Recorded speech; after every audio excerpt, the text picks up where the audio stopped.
یرمیہ 46 باب۔ خداوند کا کلام جو یرمیہ نبی پر اقوام کی بابت نازل ہوا۔ مصر کی بابت۔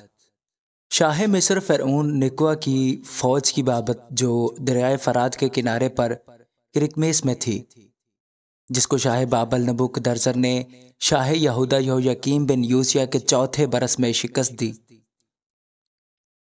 سپر اور ڈھال کو تیار کرو اور لڑائی پر چلے آؤ، گھوڑوں پر ساز لگاؤ، اے سوارو تم سوار ہو اور خود پہن کر نکلو، نیزوں کو سیکل کرو، بختر پہنو۔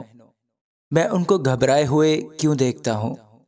وہ پلٹ گئے، ان کے بہادروں نے شکست کھائی، وہ بھاگ نکلے اور پیچھے پھر کر نہیں دیکھتے، کیونکہ چاروں طرف خوف ہے۔ خداوند فرماتا ہے، نہ سبکپا بھاگنے پائے گا، نہ بہادر بچ نکلے گا۔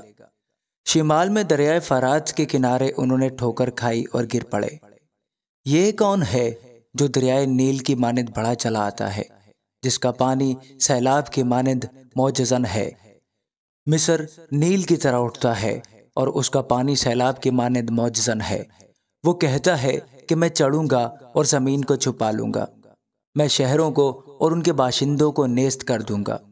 گھوڑے برانگیختہ ہوں، رتھ ہوا ہو جائیں، اور کوش و فوت کے بہادر جو سپر بردار ہیں اور لودی جو کمان کشی اور تیر اندازی میں ماہر ہیں نکلیں، کیونکہ یہ خداوند رب الفاج کا دن یعنی انتقام کا روز ہے، تاکہ وہ اپنے دشمنوں سے انتقام لے۔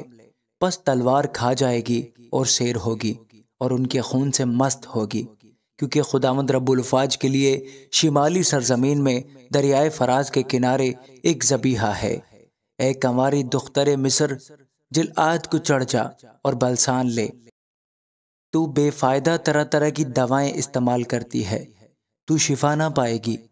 قوموں نے تیری رسوائی کا حال سنا اور زمین تیرے نالہ سے معمور ہو گئی، کیونکہ بہادر ایک دوسرے سے ٹکرا کر باہم گر گئے۔ وہ کلام جو خداوند نے یرمیہ نبی کو شاہ بابل نبوکدنصر کے آنے اور ملک مصر کو شکست دینے کے بارے میں فرمایا، مصر میں آشکارا کرو، مجدال میں اشتہار دو، ہاں نوف اور تحفخیس میں منادی کرو۔ کہو کہ اپنے آپ کو تیار کر، کیونکہ تلوار تیری چاروں طرف کھائے جاتی ہے۔ تیرے بہادر کیوں بھاگ گئے؟ وہ کھڑے نہ رہ سکے، کیونکہ خداوند نے ان کو گرا دیا۔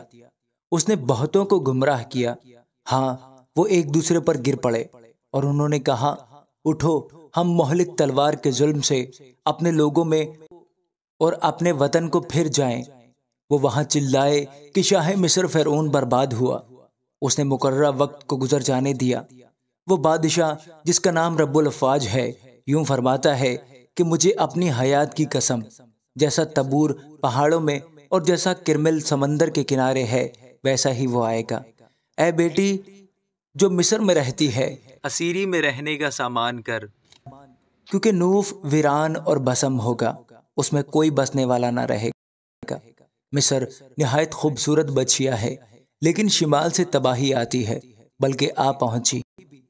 اس کے مزدور سپاہی بھی اس کے درمیان موٹے بچڑوں کی مانند ہیں، پر وہ بھی روح گردان ہوئے، وہ اکٹھے بھاگے، وہ کھڑے نہ رہ سکے، کیونکہ ان کی ہلاکت کا دن ان پر آ گیا، ان کی سزا کا وقت آ پہنچا، اور وہ سانپ کی مانند چلچلائے گی، کیونکہ وہ فوج لے کر چڑھائی کریں گے اور کلہاڑے لے کر لکڑہاروں کی مانند اس پر چڑھائیں گے۔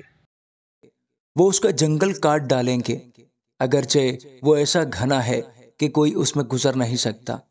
خداوند فرماتا ہے، کیونکہ وہ ٹڈیوں سے زیادہ بلکہ بے شمار ہیں۔ دختر مصر رسوا ہوگی، وہ شمالی لوگوں کے حوالہ کی جائے گی۔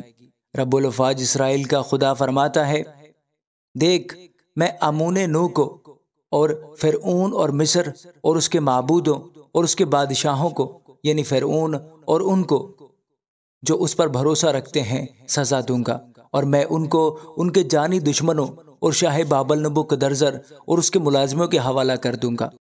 لیکن اس کے بعد پھر وہ ایسی آباد ہوگی جیسی اگلے دنوں میں تھی، خداوند فرماتا ہے۔